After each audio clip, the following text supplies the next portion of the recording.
আমরা যাচ্ছি ড্যাশবোর্ড থেকে সরাসরি কাস্টমার অ্যাকাউন্টে যাওয়ার পরে আমার একটা ডিফল্ট কাস্টমার থাকে, সেটা হচ্ছে আমার ওয়ার্কিং কাস্টমার। নগদে বিক্রির জন্য যে কাস্টমারটাকে সবসময় এন্ট্রি করার জন্য আমরা রেখেছি সেটা হচ্ছে নগদে বিক্রি working customer or default customer.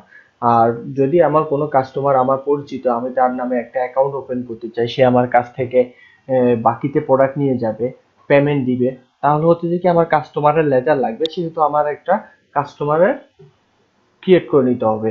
সেই কাস্টমার ক্রিয়েটের অপশনে আমি অ্যাড কাস্টমার যাওয়ার পরে আমার এখানে চলে আসতেছে যে customer code, customer name, business name, mobile number, address, opening balance, credit limit এবং ব্রাঞ্চ।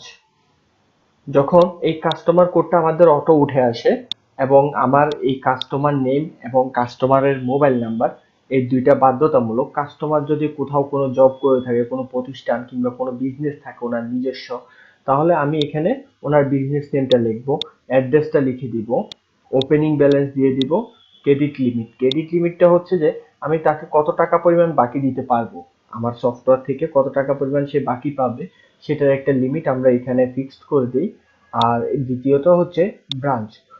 প্রথমে নাম লিখলাম রাজউদ্দিন, হোল্ডিং নাম্বার এত, মোবাইল নাম্বার, ওনার কোনো বিজনেস নেই,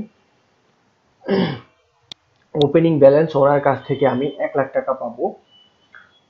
ওপেনিং ব্যালেন্স দেওয়ার পরে এটা আমি সাবমিট করে দেব। আমি ওনাকে কোনো ক্রেডিট লিমিট দিইনি।